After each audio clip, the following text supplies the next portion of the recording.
উল্লুক পরিবারতান্ত্রিক এবং এরা খুবই সামাজিক এবং কিছুটা মানুষের মতোই। বাস্তু সংস্থানে উল্লুক বিশেষ ভূমিকা পালন করে।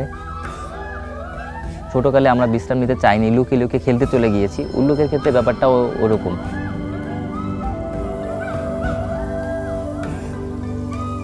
গত 3 যুগে বাংলাদেশ থেকে প্রায় 80% উল্লুক হ্রাস পেয়েছে।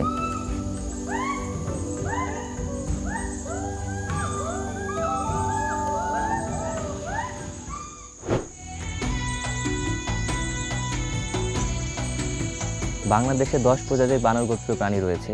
তার ভিতরে উল্লুক একমাত্র লেজবিহীন বা স্মল অ্যাপ। এদেরকে বিভিন্ন নামে ডাকা হয়ে থাকে বিভিন্ন এলাকায়। কোথাও কোথাও এদেরকে বন মানুষ, কোথাও কোথাও এদেরকে উলু বানর নামে ডাকে। এরা নিজেদের আবাসস্থল এবং অন্যান্য সদস্যদের সাথে যোগাযোগ স্থাপনের জন্য শব্দে ডেকে থাকে। অন্যান্য বানর গোত্রীয় প্রাণী থেকে এরাটা কিছুটা আলাদা।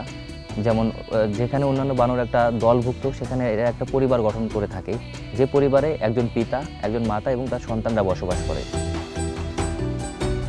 বাংলাদেশের সিলেট এবং চিটাগাংয়ের বিভিন্ন বনাঞ্চলে এদেরকে পাওয়া যায়। বাস্তু সংস্থানে উল্লুক বিশেষ ভূমিকা পালন করে। এরা যেহেতু বিভিন্ন ধরনের ফলমূল খেয়ে থাকে, এই ফলমূলগুলা মলের মাধ্যমে এদের বীজ বিভিন্ন জায়গায় ছড়িয়ে পড়ে, যেগুলো একটা জঙ্গল পুনর্গঠনে বিশেষ ভূমিকা পালন করে। উল্লুক পরিবারতান্ত্রিক এবং এরা খুবই সামাজিক এবং কিছুটা মানুষের মতোই। সাধারণত উল্লুক বছরে একটি বাচ্চা জন্ম দিয়ে থাকে এবং বাচ্চা প্রাপ্তবয়স্ক হতে 6 থেকে 8 বছর সময় লাগে। তো বাচ্চা যখন প্রাপ্তবয়স্ক হয়, তখন একটা পরিবারের একটা ছেলে উল্লুক আরেকটা পরিবারের আরেকটা মেয়ে উল্লুকের সাথে একটা বন্ধন তৈরি করে তারা একটা নতুন পরিবার গঠন করে, যেখানে তারা নতুন একটা জায়গায় গিয়ে তাদের পরিবার নিয়ে তারা বসবাস করে। বন্ধনে আবদ্ধ হওয়ার পর একটা ছেলে এবং একটা মেয়ে উল্লুক জীবনের বাকিটা অংশ একই সাথে কাটিয়ে দেয়। খাদ্য সংগ্রহের সময় মা উল্লুক এবং বাবা উল্লুক তার পরিবারের অন্যান্য যে ছোট সদস্য আছে তাদেরকে কিভাবে খাদ্য সংগ্রহ করতে হয়, কোন খাবারটা খেতে হবে, কোনটা খাওয়া যাবে না, সেটা শিক্ষা দেয়। মধ্যাহ্ন পর্যন্ত খাদ্য সংগ্রহের পরে তারা বিশ্রামে চলে যায়। ঠিক মানুষের মতোই আমাদের পিতামাতা যেমন আমাদেরকে বিশ্রামে পাঠিয়েছে এবং ছোটকালে আমরা বিশ্রাম নিতে চাইনি, লুকিয়ে লুকিয়ে খেলতে চলে গিয়েছি, উল্লুকের ক্ষেত্রে ব্যাপারটাও ওরকম। তারা তাদের পরিবারের অন্যান্য সদস্য যারা আছে, ভাই বোন বা পিতামাতা, তাদের সাথে খেলাধুলা করে সময় কাটাতে পছন্দ করে। উল্লুক পরিবার বসবাসের জন্য একটা নির্দিষ্ট এরিয়া দখল করে থাকে। কোনো কোনো উল্লুক পরিবারকে তারা স্বাগত জানাচ্ছে এবং কোনো কোনো উল্লুক পরিবারকে তারা স্বাগত জানাচ্ছে না, তাদেরকে তাড়িয়ে দিচ্ছে বা তাদের সাথে মারামারি হচ্ছে। এর কারণটা হচ্ছে আত্মীয়তা। ঠিক অনেকটা মানুষের মতোই আপনার পরিবারে যখন একজন আত্মীয় বেড়াতে আসে বা আপনার ছেলে মেয়ে বেড়াতে আসে, তখন তাদের আপনারা খাবার দিয়ে ওয়েলকাম করেন বা স্বাগত জানান। বাট একজন অপরিচিত লোক যখন আপনার পরিবার থেকে আসে বা আপনার থেকে খাবার নিয়ে যায়, তখন সেটা আপনারা পছন্দ করেন না। উল্লুকের ক্ষেত্রে ব্যাপারটাই হচ্ছে এরকম। একজন আত্মীয় যখন তার এরিয়ার মধ্যে আসে এবং খাদ্য সংগ্রহ করে, তাদেরকে ওয়েলকাম করে, তাদের সাথে একটা মত বিনিময় হয়, কিন্তু অন্য অপরিচিত কেউ যখন আসে তখন তারা এটা পছন্দ করে না এবং তাদেরকে তাড়িয়ে দেওয়ার চেষ্টা করে।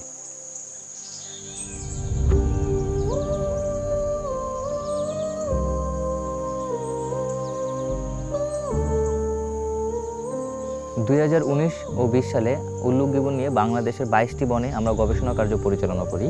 এই সময় উল্লুক গিবনের সংখ্যা নিরূপণ এবং এদের আচার আচরণ নিয়ে তথ্য ও উপাত্ত আমরা সংগ্রহ করি। সেই তথ্য অনুযায়ী আমরা জানতে পারলাম বাংলাদেশে 4 শতাধিক উল্লুক রয়েছে। অনেক বন থেকে উল্লুক গিবন হারিয়ে গিয়েছে, উদাহরণস্বরূপ ফাঁসিয়াখালী। এছাড়াও অনেক বনে উল্লুকের সংখ্যা মাত্রা অতিরিক্ত হারে কমে গিয়েছে, সংখ্যা 2টা বা 3টায় চলে আসছে। গত 3 যুগে বাংলাদেশ থেকে প্রায় 80% উল্লুক হ্রাস পেয়েছে।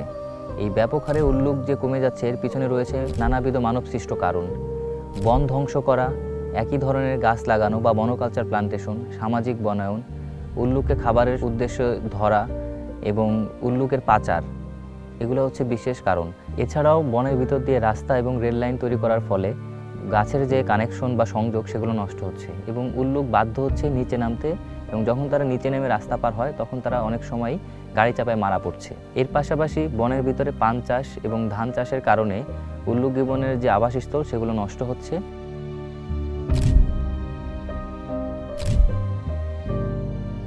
বাংলাদেশে উল্লুকের সংখ্যা 1000 থেকে শতকে নেমে আসছে। এভাবে চলতে থাকলে কিছুদিন পরে এদের সংখ্যা হাতে গোনা যাবে।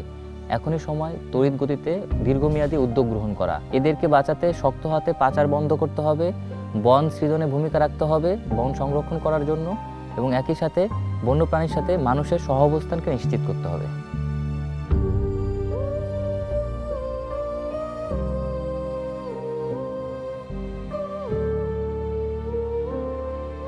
সবসময় সব খবর পেতে ভিজিট করুন prothomalo.com/video। চোখ রাখুন প্রথম আলোর ফেসবুক পেজ এবং ইউটিউব চ্যানেলে।